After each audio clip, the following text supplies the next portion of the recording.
Hello, world. Welcome back to Golf Subpar with Colt Knost and Drew Stoltz. And Sleeves, I think it's safe to say the floodgates might be open. Will Zalatoris has been knocking on the door, what seems like forever, even though it's only been about a year and a half into his professional career. But he finally got that first win, and it was a big one. FedEx Cup playoffs, Memphis, the St. Jude Classic, and a playoff over Sepp Straka. It was a hell of a battle, man. It was fun to watch.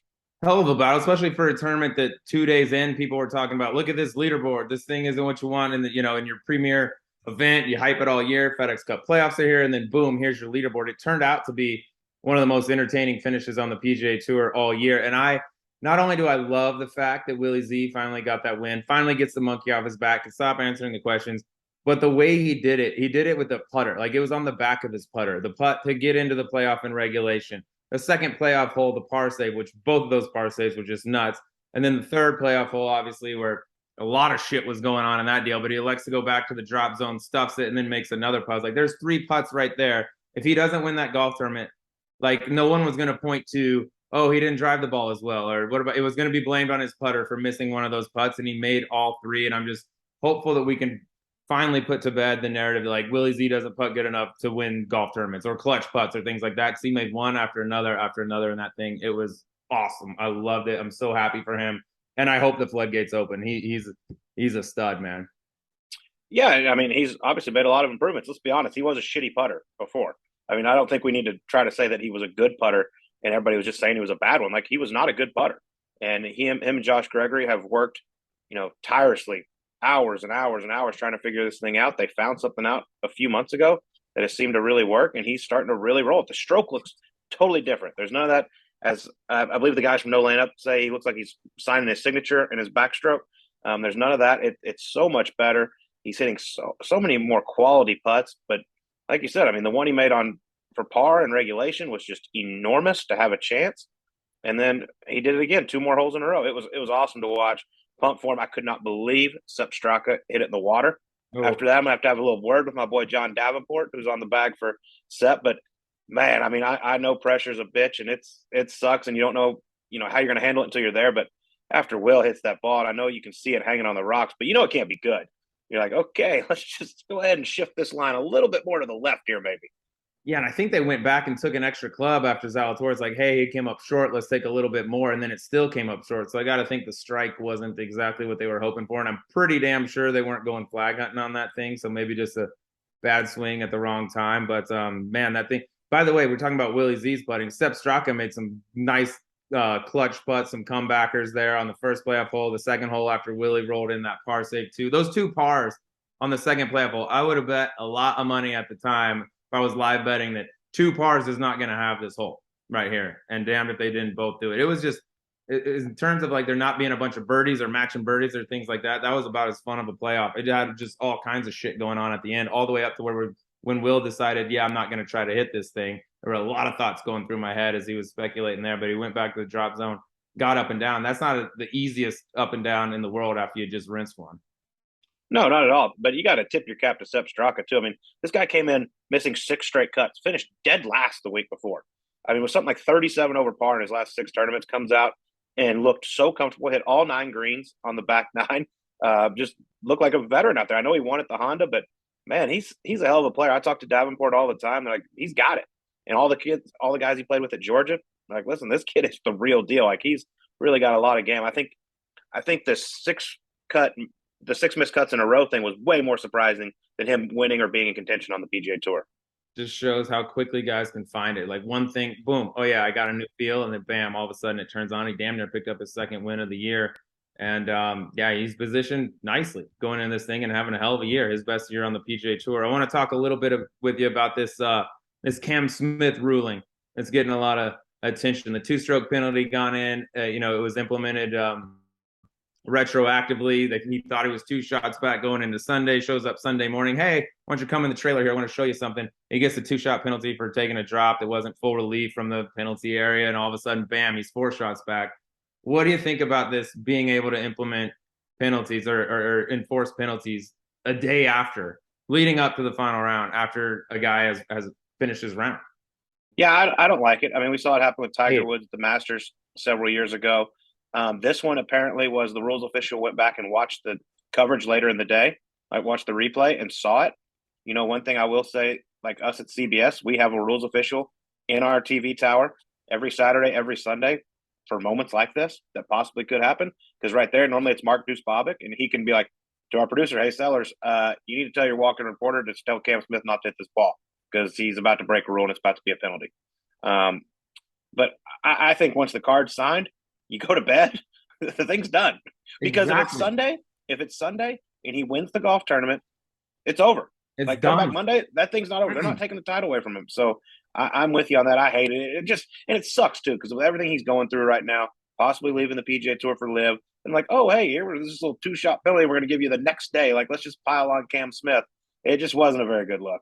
And what if it happens on a Friday and that happens and Cam's on the cut line? Are they going to come back and be like, oh, that affected the cut? 15 more guys are in. You going to call those guys back that already got on planes? I mean, it just. And by the way, if Cam Smith knew he made triple on that hole, which is essentially he did after the penalty, he might play the rest of the round a little bit differently, being like, okay, I got to make up some ground. Maybe I press it a little bit and hit some drivers in places I wouldn't. Maybe you make some birdies. Like everything changes after that. The scenario has changed. I just hate, once you sign the card, it should be bam, it's done. I also made this point, Colt, like, have you ever signed a scorecard? I mean, you've seen it happen where guys sign for a higher score than they actually. Oh, yeah. That's fine. They can go back, but I don't see anybody going back and saying, oh, you made a 4. No, they say, what do they say? You already signed your card. It's done. It's final. Well, it's the same thing here, except they got no issue going back and enforcing a penalty that happened retroactively. So I wish that would go away. Once the cards were signed, let's be done, move on. If you don't catch it while you're out there, then you don't catch it. But that was kind of a black eye, especially with what you said, with all the live speculation is like, oh, there's a conspiracy. Like, no, he took a bad drop, but he didn't gain any advantage. And if you don't catch it, it's done after the day's over. Yep. But congratulations to Will Zalatoris on his first PGA Tour victory. First of many, I would have to assume. It was fun to watch. But we're on to the BMW Championship this week. The playoffs are going to keep rolling. Will Zalatoris is now number 1 in the FedEx Cup. Scotty Scheffler, for the first time in, I believe, 23 weeks, is not in that number 1 spot. So this thing's going to be a lot of fun. Someone's going to win $18 million here in a week or in a little over a week at East Lake. It's going to be a lot of fun. But you know what else is a lot of fun, Sleaze? Doers and the lemon wedge. If you're in the trap, you're going to want a sand wedge. If you're shooting uphill from the cabbage, you're going to want a pitching wedge. If you're looking for the perfect cocktail for the 19th hole or for watching golf on TV, you're going to want a Dewar's lemon wedge. It's a light, refreshing, totally seasonable cocktail made with Dewar's 12-year-old lemonade and club soda, then garnished with a lemon wedge. If you really want to make it authentic, stick a golf tee through the lemon before dropping it in the glass. A clean tee, please. Find the recipe at Dewar's.com. Make a batch for your buddies or just one for yourself. Either way, you'll be sipping on the cocktail made for golf, the Dewar's Lemon Wedge. From Dewar's, the most awarded blended Scotch whiskey in history. Enjoy responsibly. If it serves me right, I believe you had a few of those at the U.S. Open, Sleaze. Not afraid to have a little lemon wedge. Great summertime drink. Also classy, dude. You show up with a lemon wedge, like, oh, this guy gets it. This dude's a classy dude. He's got some books. Right. Well, it's time for the Dewar's Cheers moment of the week. And I think we got to give a big shout out to our buddy and Golf Subpar guest, Graham DeLette. We just went up this past weekend, played in his charity event, had an absolute blast. I'm not going to mention that we were up for auction, and I might have went for $7,000 more than you. No big deal. But either way, we raised a lot. Oh, did you grease an extra $500 out of Cheryl? Trust me, I got a blank check from Cheryl, so it's still TBD what we raised on that. Shout out Cheryl, I love you, baby. Oh, but man, they do a great job. Whitetail Golf Club, it was beautiful. Weather was perfect. Kelly, I want to call him Randy. Kelly Taylor, the comedian from Canada. My God, is he unbelievable? Stand-up comedian. Everything they did was just first class. It was so much fun. Oh, by the way, our team won. No big deal. You should have won. You had Joey Snyder. You had a former tour player. You got multiple guys. I don't know that it was exactly. And we had a gentleman by the name of Joe Scott, who is in the Albertsons family. So he does all right as well. Yeah, not terrible. I got a funny little moment from this week. So Colt, we're playing along this whole thing. It's a scramble. Sometimes I get up there first. I shoot the distance, say it out loud. Sometimes somebody else gets up there first. They shoot it coming out loud. My girl Cheryl, by the way, shout out Cheryl, I love you. Well, there's a lot of instances, especially on par 3s, where she was just like, she's hitting good shots. She was like a 4 handicap, really good, hitting good shots right at the flag, and they'd come up like 4 yards short of the green, like just short, and they'd come off good. They weren't like chunks or missed hits or anything like that. She just couldn't figure it out. She's like, man, I'm hitting it so short. We get to our 17th hole of the day. I get up there around the same time as Cheryl. It's a par 5. She shoots it, and it's a short par 5. And it's like, she says, like, I got 136. And I'm looking at it. I'm like, it looks further than 136. So I get out my laser and I shoot. I'm like, I got 151 or whatever the number was, right? Something like that. Mm-hmm. Like, really? She shoots it again. But there's nothing like short that she could possibly be shooting. She shoots it again. She's like, no, I got 136. I'm like, what the hell? I grab mine, 151. She's had her rangefinder on meters this entire summer. And she's like, no wonder. No wonder I feel like I've been hitting it so short. I've been short on everything. My clubs aren't going far. I was like, yep. She's like, I've been doing this for about 3 months. And we God damn it, Cheryl. Yeah. Thank God you're pretty. Yeah, exactly. Man. She could swing the sticks, though. One more shot. I love you, Cheryl. God, I mean, calm down. You're a married man.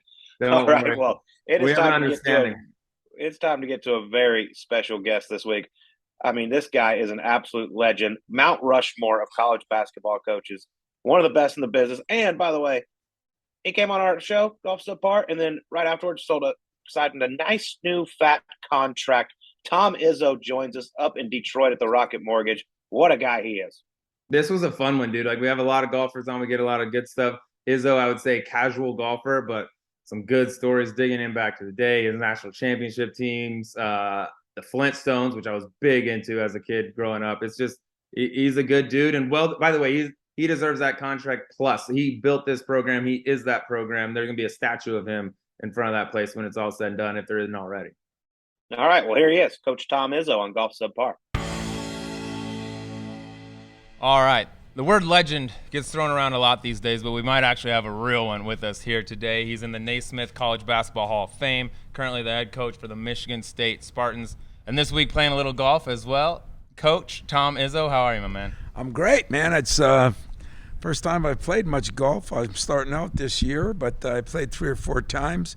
Been on the road recruiting, trying to find another superstar. You know, that's always the better players make you guys a better coach. If you guys didn't know that, I've noticed that. Yeah. You know what makes a great caddy? A great player. There you go. 100% right. And great clubs too. Are usually because of a great hitter. You know, so they all work the game. Exactly. You know, I mean, you've been doing this obviously an extremely long time. Incredible career. Do you still, look forward to going out and recruiting these young kids? You know, I do. I've said often. Right now, with these new rule changes, I'm not crazy about it. Mm-hmm. But there's a lot of things that you have to adjust to.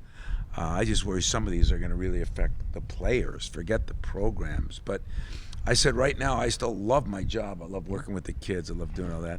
I'm questioning my profession a little bit on where we're headed, where we're going, not only in basketball, college athletics in general. I mean, it feels like the Wild West right now. Since we're getting into that, let's talk a little NIL. It just feels like it's mayhem right now. Like, there's no cap, there's no nothing. You're just dumping tons of money into kids and expecting them not to mess up. But for Michigan State, a blue blood program like you've established there, does the NIL make it easier or harder for you to go get the guys you want?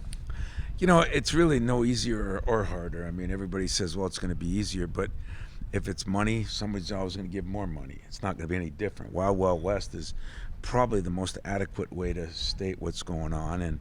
And as you said, people are talking about, well, it's getting like pro ball. No, it's not. Pro ball has contracts. Pro ball has salary caps. I'm to the point now where I'm almost hoping it goes that way, because I think the way it is now is going to be unsustainable, and it's going to be tough on a lot of people, but really tough on the kids. And nobody, I think, looks at that part of it. I've been stressing that for 2 years since this thing started coming out. I just think kids at 18, 17, hell, we got kids 15 years old in high school now that can have agents, that can get paid. I don't know, man. I see a dark side to that personally. If it was up to you, would you just want things to stay the way they were? Or was there something that you would have liked to have seen change throughout your time? I would have liked to have seen us stipend all the players the same, okay, and some small stipend. I mean, like you all did, like I did. I started out as a GA. I was 28, 29 years old, making $4,500 a year, You got to learn how to sacrifice to be great. Now, you can talk about the 1% that goes to the NFL, the NBA, maybe golf, maybe whatever profession you're in. It's 1%. 1.1% of our guys make it to the league. So there's a lot of other people that, I think we're spoiling. And then with this transfer rule, where you can transfer wherever you want, whenever you want. And now they've made it so that it can be 4 or 5 times.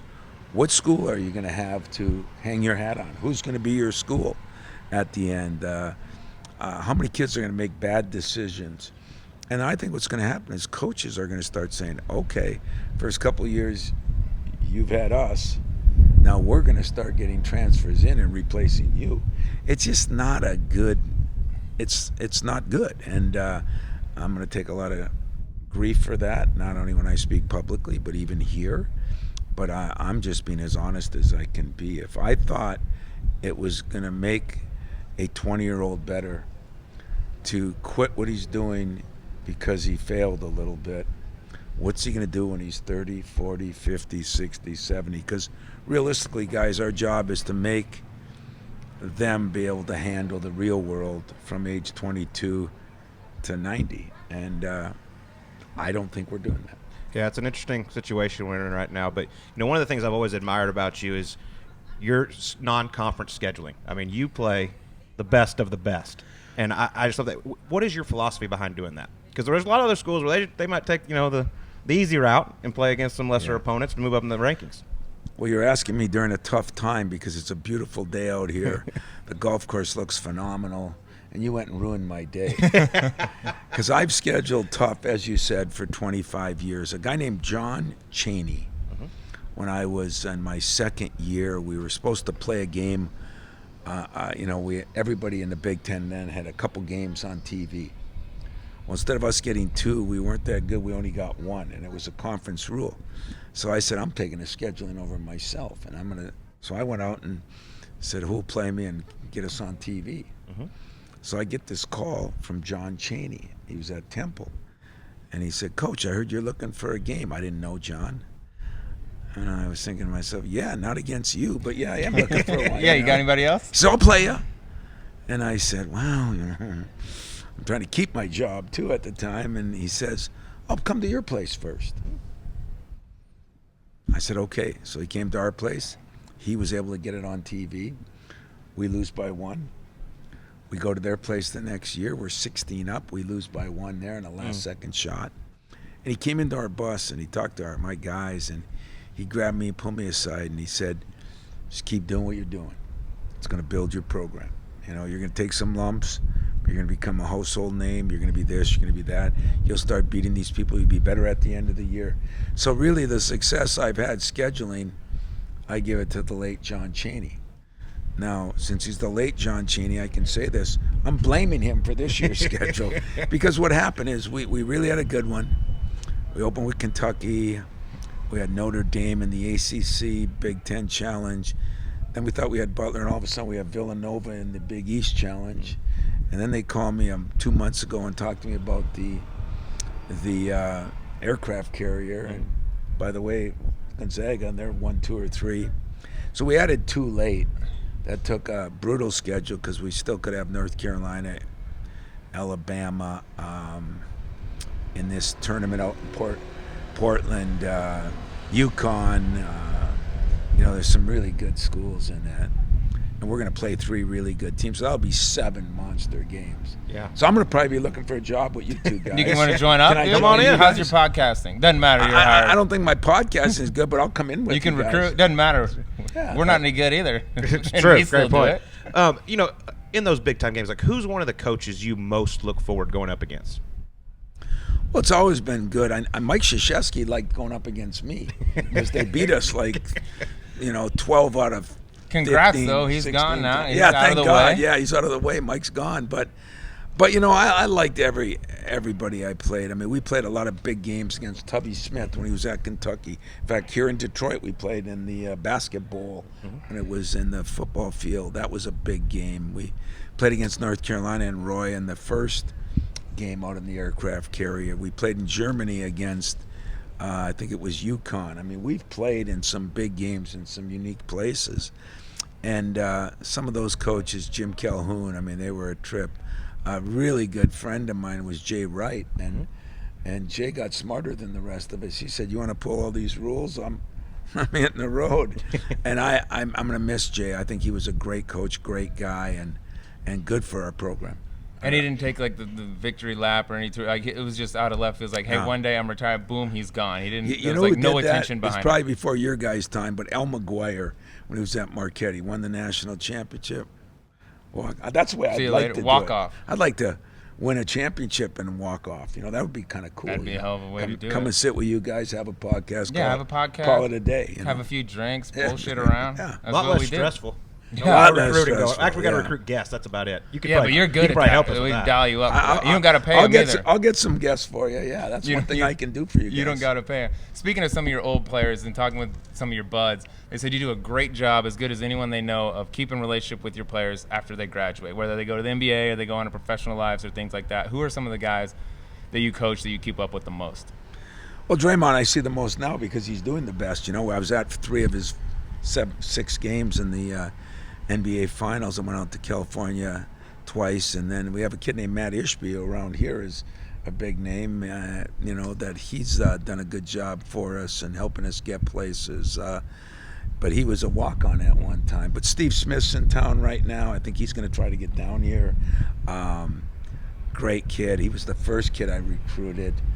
But Jaron Jackson, Xavier Tillman, I went and followed all of them. You know, there's so many of them. We have a reunion every year, guys, where we bring them back. It got so big that we had a reunion during the season, and our NBA guys were mad because they couldn't come back then. So now we have a reunion during football games, and Magic comes back and everything.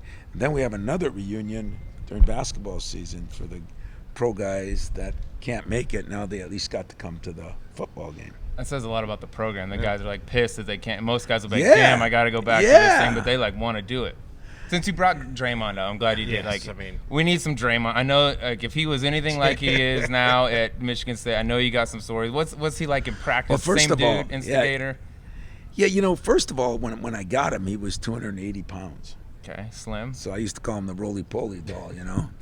And then he gradually lost weight, and he was a good player, but I didn't think he'd ever be what he is. And then about his junior year, he started playing better and better. He got in better shape. And what I started to learn early in his career is the guy might not be the best player, but he's the best winner. And that's what I told NBA teams as they called. They said, well, he's too small. I said, yep. Doesn't shoot well enough. Yep. Doesn't, maybe isn't big enough to play center. Yep, you're right. Isn't athletic enough. I kept saying, you're right. Well, why would we draft him? Because he does the one thing that you need done every year, wins. And when a guy is a winner, and I've had a couple, Mateen Cleaves was one, Draymond, where, you know, Magic was a winner. You know, he made winning plays. I've had other guys that are really good players, even better players, but they might not be the guys that help you win games. Draymond was the best. My favorite Draymond story was, I got a million of them, but one, we were in a game, and, you know, some of those halftimes or timeouts were legendary. You know, you'd have to be in a podcast to put the mic in there because, a lot of things were said in those timeouts. So I'm in one, and we're playing bad, and I go off on them a little bit. And guys are talking, and my way of stopping that was always to crack a clipboard over my knee. So I go to crack the clipboard, and it didn't break. Bastards. That's what I said. Yeah. And I look up, and there's Draymond looking at me and everybody. And I know those guys want to start laughing. And I just looked at him, and I said, oh, yeah? I go to crack it again. It didn't crack. And Draymond says, hey, coach, maybe you better get in the weight room.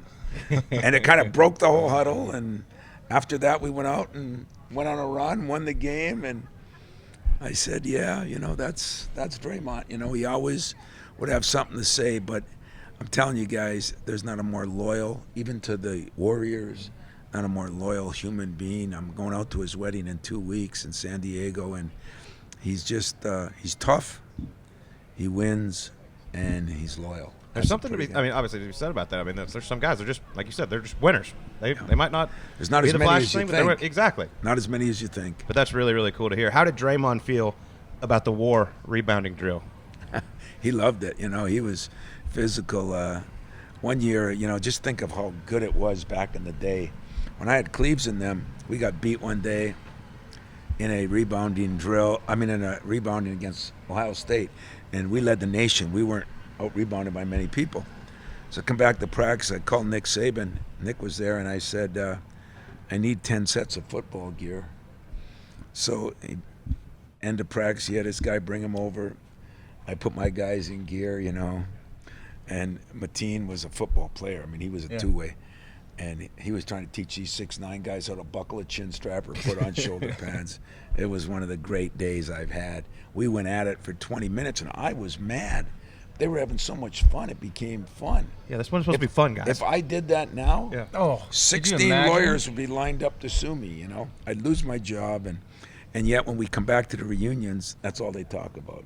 So I think we're ruining the world and how simple we're getting and how soft we're getting. Yeah, you'd have lawsuits and parents calling you like, my kid plays basketball, not football. And meanwhile, when we have those guys back, that's all they talk about.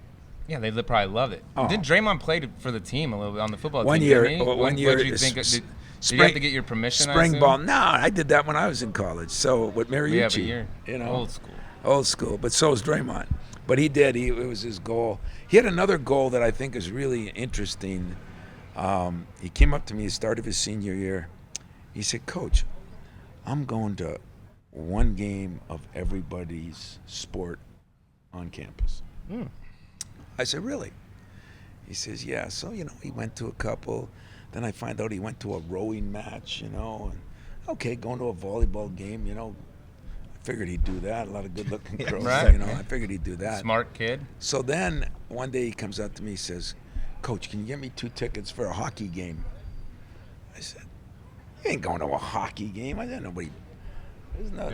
There's no African-American hockey players at the time, hardly any."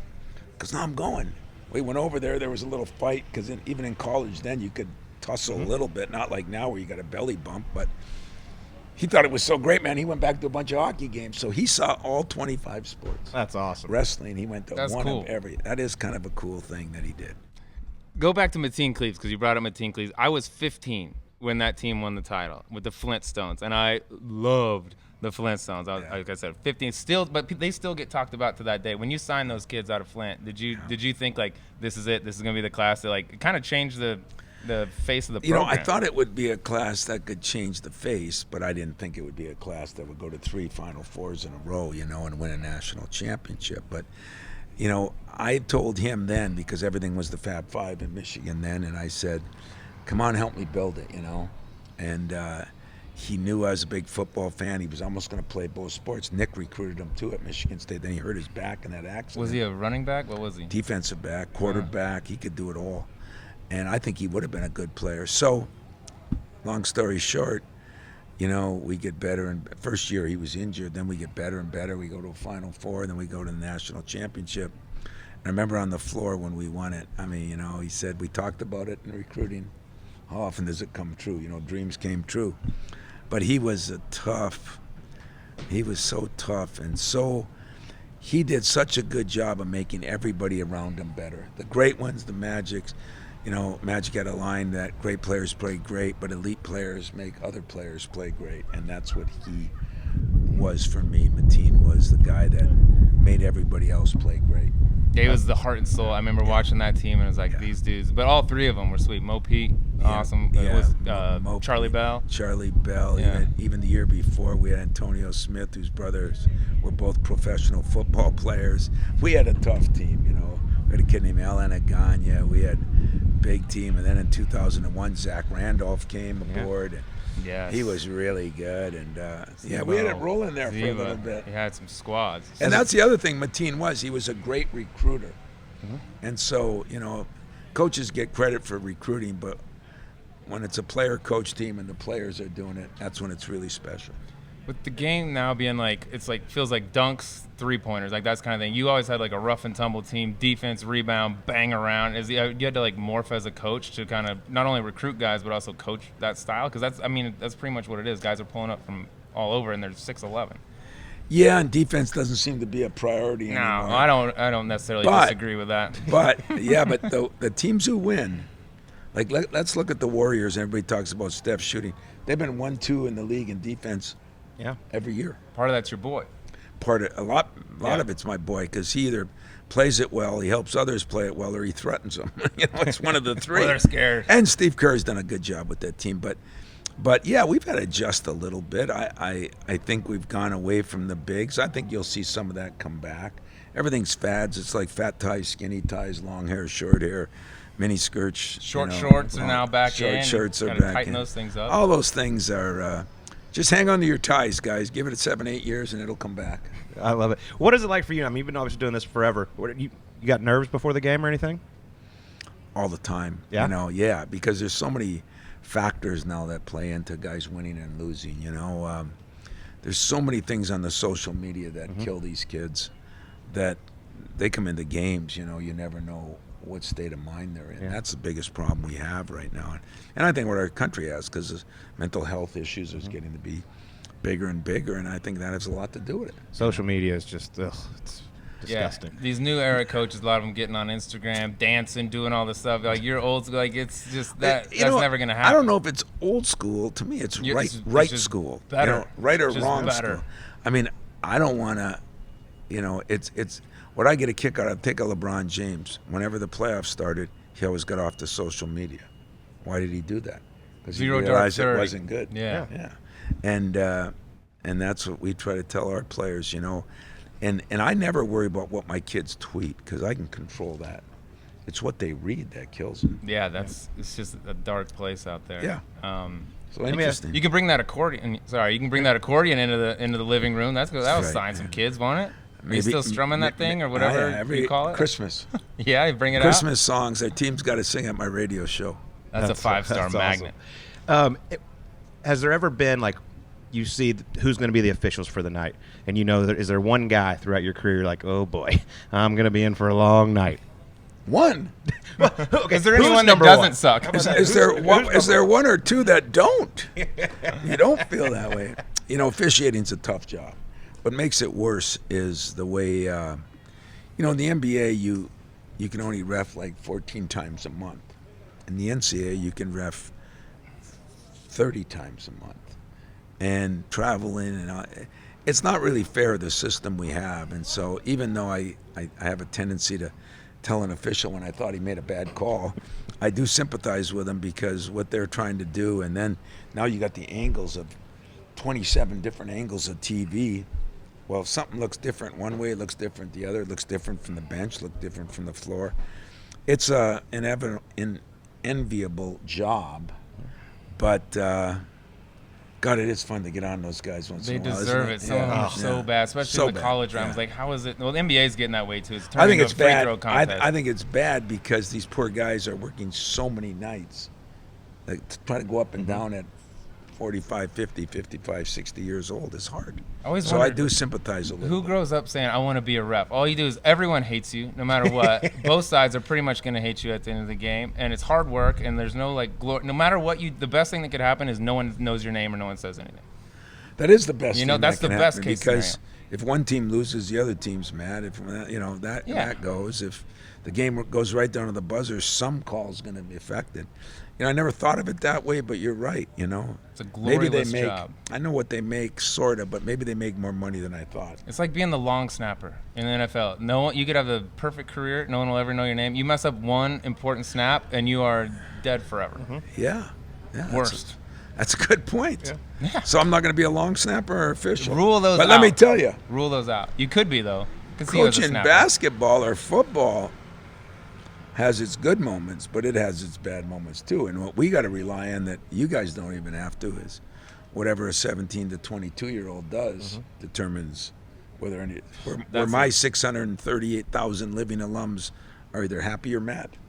And a lot of times it's us, but a lot of times it's 17-year-old broke up with his girlfriend night before the game, and now he's shooting. There's a lot of things going on behind the screen that you don't see. Colt and I talk about it all the time. Like, I'll bet on college sports. I'm like, how am I so invested in what a group of 18-year-olds is doing that it determines like my mood after the game? And guys I've never met and will probably never talk to. You know what I mean? You're good money. Yeah, but I'm putting my faith in these kids who God knows what's going on behind the scenes. But I do it because I'm an idiot.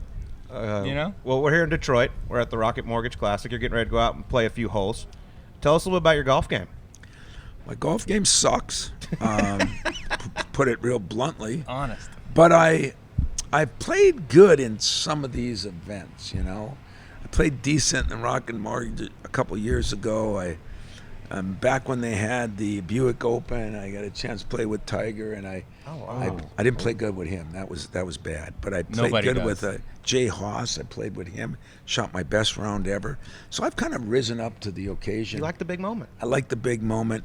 But I'll tell you what wasn't a big moment. When I played with Tiger and they were lining up at 7 o'clock. Oh. And I said, are you people stupid? Do you know that I'm going to shank it one way and kill you, or shank it the other, you know? But I hit it so soft, if I would have shanked it, it wouldn't have hurt him. That's crazy. the good news. Yeah, they take one from Tiger. Give us a little look into that, because I assume that's the first time you met Tiger. How was that round? You guys talk? Does he talk hoop? What's he want to do? Loves hoop. Tiger loves hoop. And he that was the year we beat Stanford in the Palace by 20. We beat the daylights out of Stanford. And I get to the first tee, and I'd met him one time briefly, but he's a big basketball guy. And he says, Coach, and we're on the tee, and people are lined up. He says, you beat my cards this year.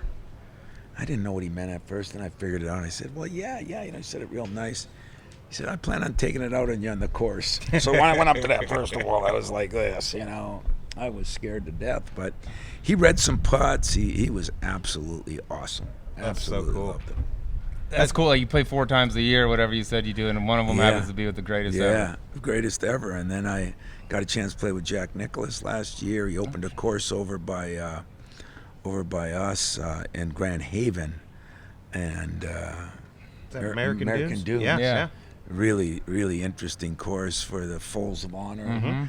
And boy, Jack was phenomenal, and he donated a lot to that. You know the owner, and they're going to have a big college event there this year that our guy Casey Lubon's involved with. So, yeah, golf brings a lot of cool things. You know, I love, you know, it'll be fun seeing some of the guys out here, not only the pros, but you know, there's been Kid Rock played with us one year. That was fun, and who else? You get the marquee guy. I mean, you're the king around here. You're gonna get the marquee. I don't get the marquee dude. guy, but I get. Sounds like you. Tiger doesn't go with the. Oh, third that one was. assistant Yeah, for that was Lehigh. after, a couple of years after we won the national championship. So I probably got the benefit of the doubt there. No offense to Lehigh. No offense to Lehigh. people.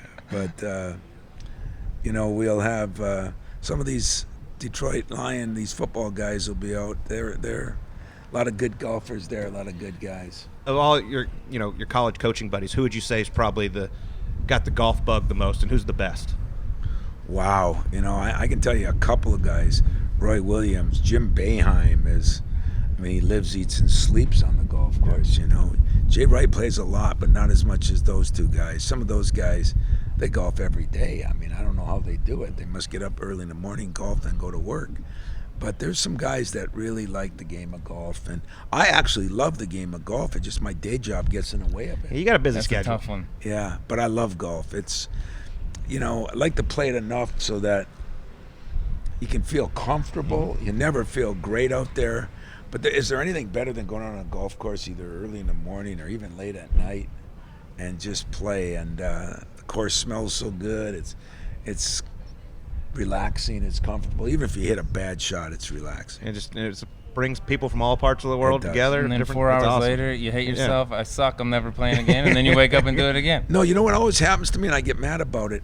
I hit 1 or 2 good shots in the last 2. Yep. And as they say, that brings you back. 100%. Now, meanwhile, I shot about a 95, but I had 2 pars, you know, and so I feel better about myself. But you're right. The other thing I like about it is you can play with your wife if you want, but you can play with all age groups. You know, there can be 15-year-olds that you can play with, and your 90-year-old dad you can play with. You know, I mean, it's pretty cool. It's the only thing you can do forever, more or less. Only sport. Only sport. Unless you're a big bowler. Maybe you could bowl. Maybe, but back can get you in golf too. But yeah, I'd say you're right.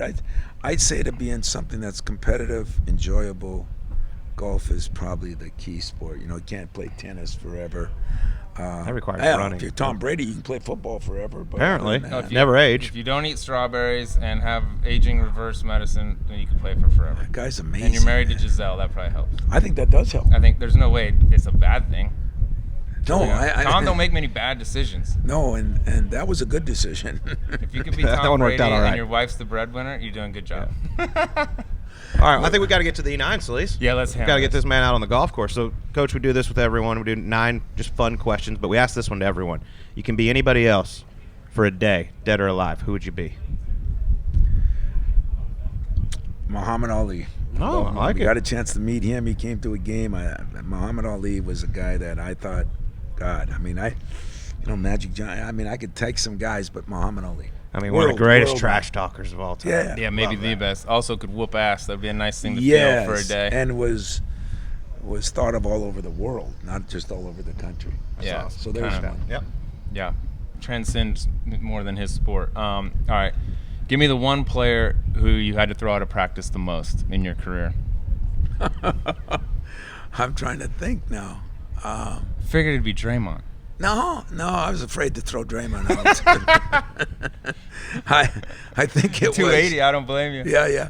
I think it would have been Morris Peterson back in the day. One of the Stones. Yeah, one of the Stones. He had a tendency to be a little lazy early, sometimes class issues early. So I threw him out quite a bit. It happens. That class thing.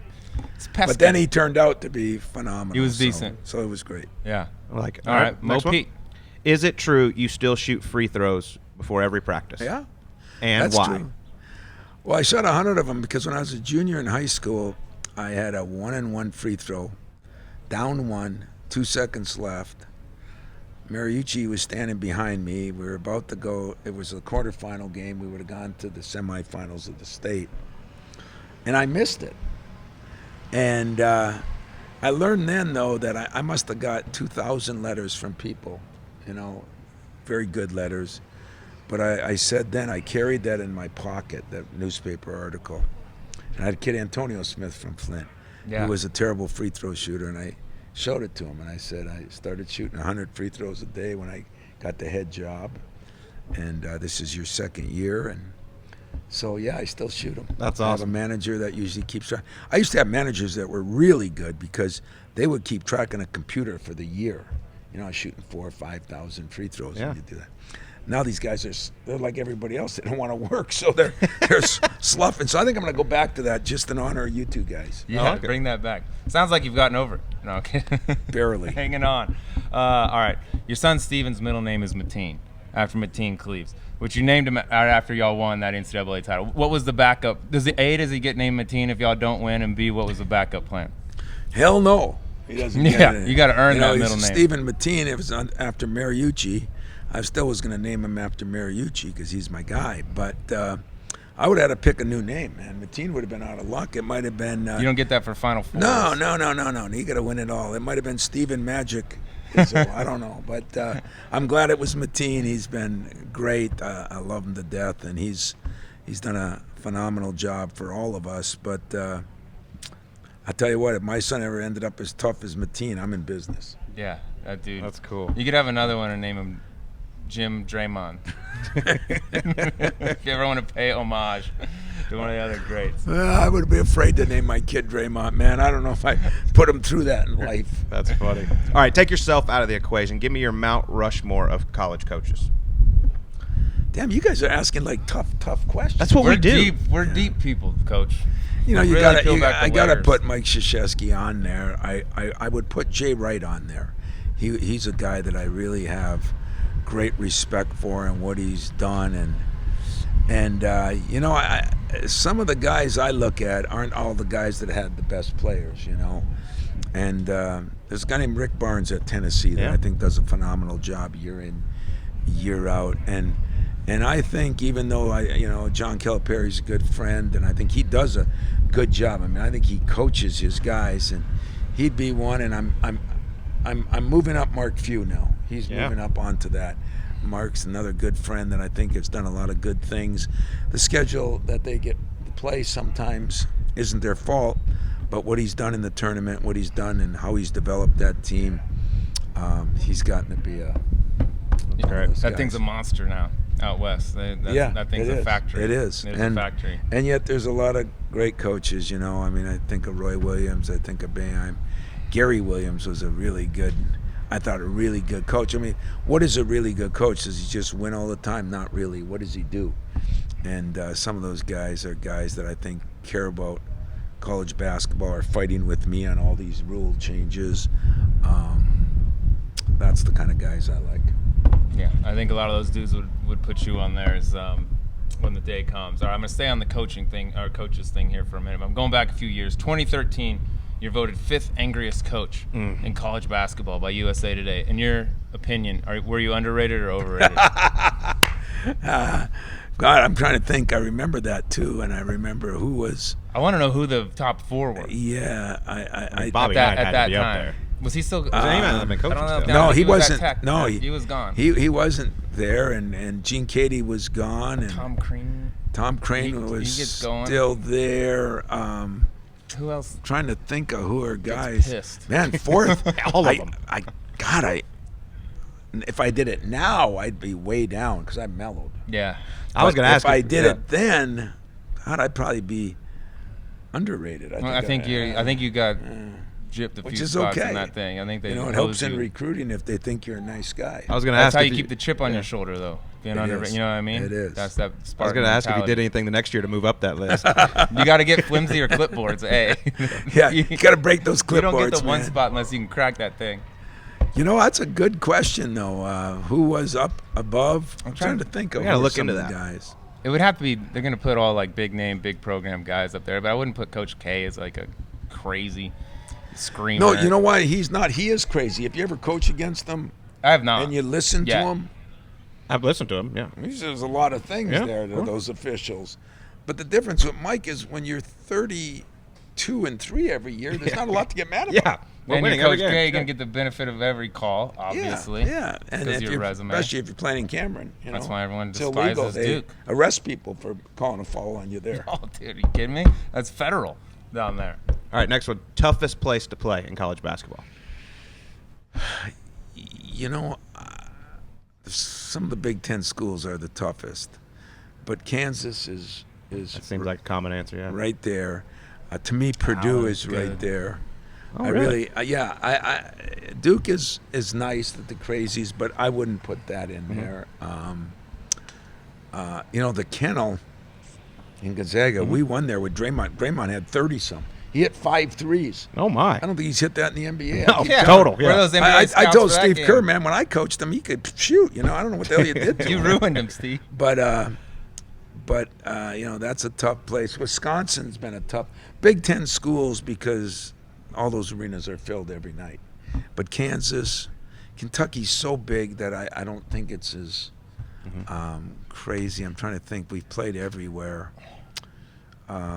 Syracuse is so Smaller big. ones are good. Fayetteville used to be a tough place. Fayetteville Back in Nolan, used to 40 be- minutes of yeah. hell. That I era never was played a there, but I beast. scouted there. That was one of the awesome ones. But like Florida, when Billy was there, Our place was thumping. that was thumping. Yeah, There's some good I ones gave you a right there. couple. Yeah. All right, if you think these questions, this is a tough one. I'm very interested to hear this, but I need the all-time Tom Izzo Michigan State starting 5. Oh, God. You're right. That's impossible. Yeah. If you want to throw in like a A-B 6 or combo. 7. Yeah. You know, for me, I'd always put Mateen, Mateen's got to be the point. just because he was so good at gathering other people. You know, I think he made Jason Richardson better, Zach Randolph. Those guys were really good. You know, Jaren Jackson, Miles Bridges, as of lately, have been really good players. But you know, Cassius Winston is one of those guys that he too could make everybody around him better. So I almost like more of those guys than I do just the flat out talent. Now I've had some of them. Randolph was maybe the most Yeah. talented. Richardson was maybe the best athlete and everything.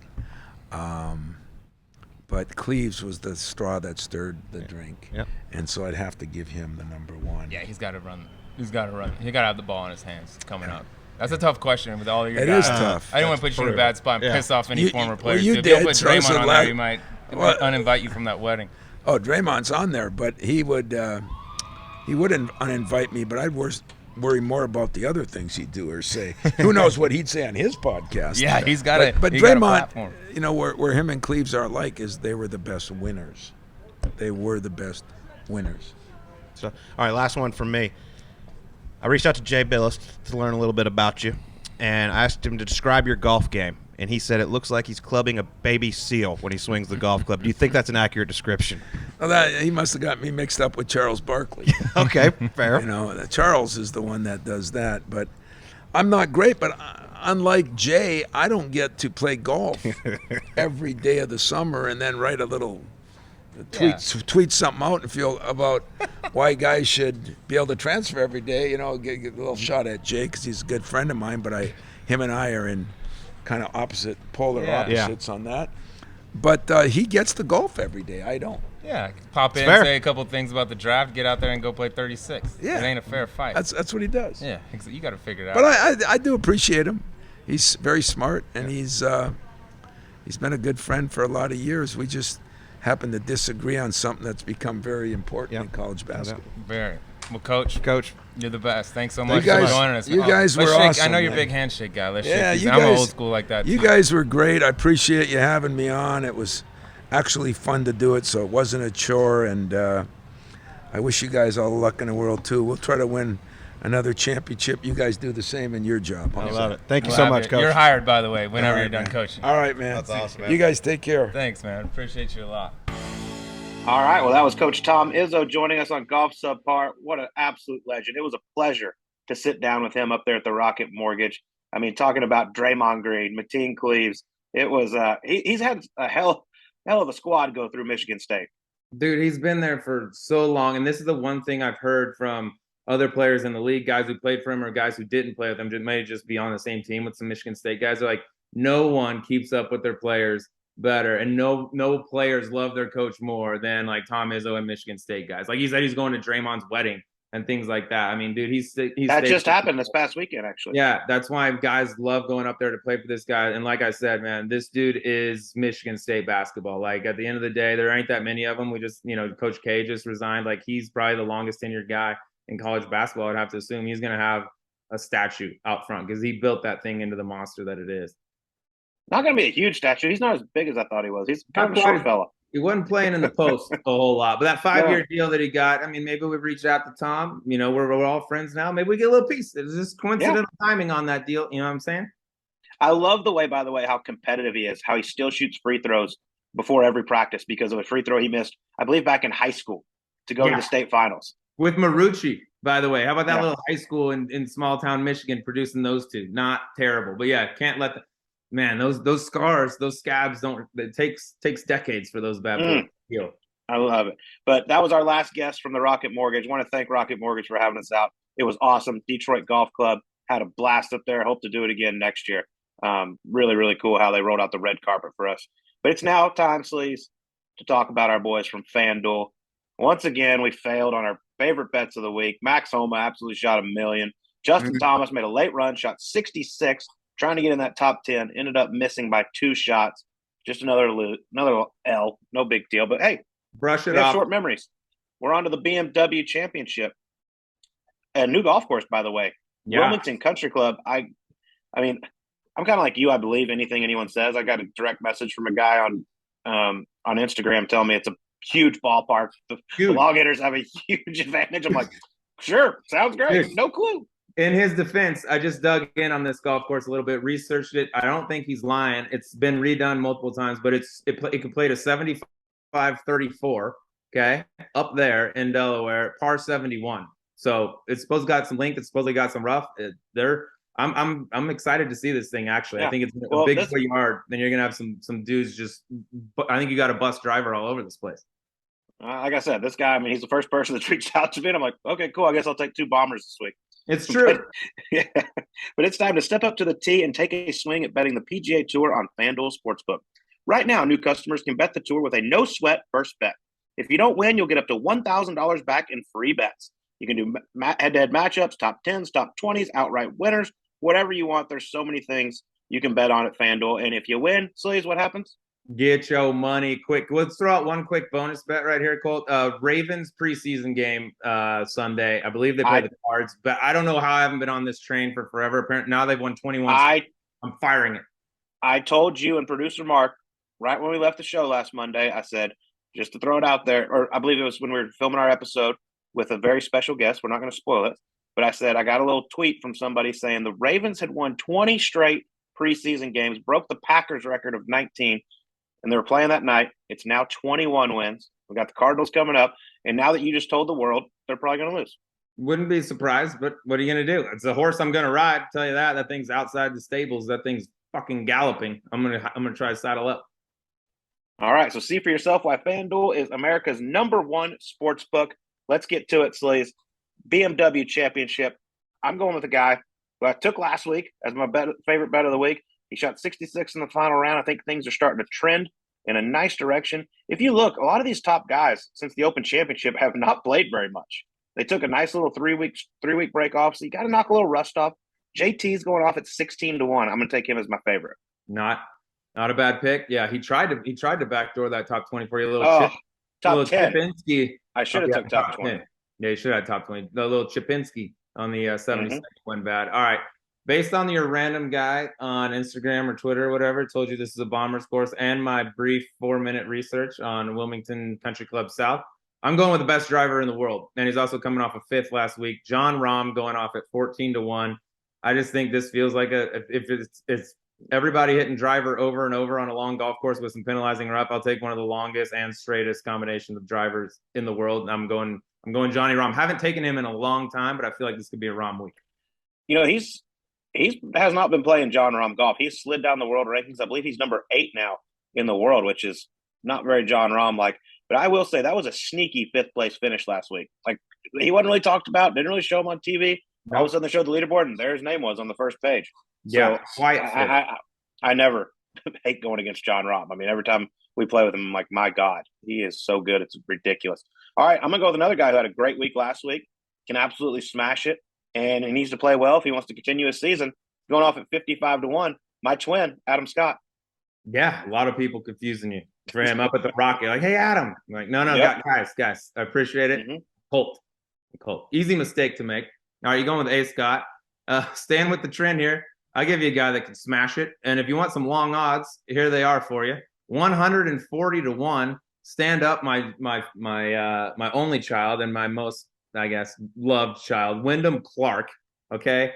Last man in the field at the BMW, coming in at 70th. He gave a smooth 4 shots back in his last 5. Looked like he might be on the outside looking in, just greased it in barely. So he's playing on kind of borrowed time right now. He's got nothing to lose. He needs a huge week to obviously advance to Eastlake, and ain't nobody hitting it further than him if he don't want to. The kid smashes it, and he's playing good golf right now. So I'm going to go with my son. It's been a while since I picked him, since he let me down at Colonial, but I'll go Wyndham at 140 to 1.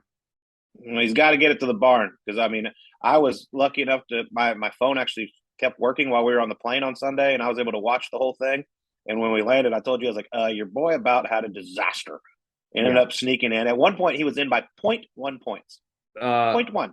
The barn, I've been sending some texts back and forth. I'm speaking of the barn. He gets right to the barn, and the door's open, and he just takes the door, just bashes himself in the head with it a few times before he walks in. He's right there by the barn. Just go into the barn. So this could be the week. The door's open. Dude, he drives it like a freaking beast. 140 to 1, roll the dice. Shit. And nobody hitting it longer at those odds. All right. Well, make sure you download the FanDuel Sportsbook app and sign up using promo code Subpar to get started with your no-sweat first bet up to $1,000. Go to FanDuel, type in code Subpar. Thank us later. FanDuel Sportsbook, official betting operator of the PGA Tour. Once again, that's promo code Subpar. Must be 21 years old and present in Arizona, Connecticut, Iowa, Illinois, New York, New Jersey, New York, or Wyoming. First online real money wager only. Refund issues as non-withdrawable free bets that expire 14 days after receipt. Restrictions apply. See terms at sportsbook.fanduel.com. Gambling problem? Call 1-800-GAMBLER or visit fanduel.com/RG in Iowa, New Jersey, and Illinois. 1-800-NEXT-STEP or text NEXT-STEP to 53342 in Arizona. 1-888-789-7777 or visit ccpg.org/chat in Connecticut. 1-877-8-HOPE-NY or text HOPE-NY. That's 467-369 in New York, or 1-800-522-4700 in Wyoming. Slay's great news, though. I'm actually in New Jersey, so FanDuel works here. This is great, and I'm going to win and not have to call any of these numbers. Can you fire on the USAM? I don't think so. Actually, now you say that, I am here to work the U.S. Amateur for Golf Channel. Going to be covering it once match play starts on Wednesday for Golf Channel. It's going to be awesome. Ridgewood Country Club. This place looks like an absolute monster. Also, 7,500 yards. Low round today was first round stroke play was 3 under par. So it's going to be Luke Gucheski, son of Scott Gucheski. If this kid makes it to match play, this could be very interesting because, as I've told you before, my first ever start as a professional, I played with his father, Scott Gucheski, and now I might be calling golf of his son. Oh my God, I'm like, holy shit, I'm getting old. That hurts. I heard Travis Vick from the University of Texas. He played the U.S. Open out there. Had a great run. I think he was low am at U.S. Brookline. Open at Brookline. U.S. Open. Yeah. Said it was harder test to golf than Brookline. So that gives you an indication. Also, who's out there? Baby Lumpy. Carson Harris is out there too. So look for Little Lump, aka the Bulge. I think we start calling him the Bulge. And shout out to him for getting in the field.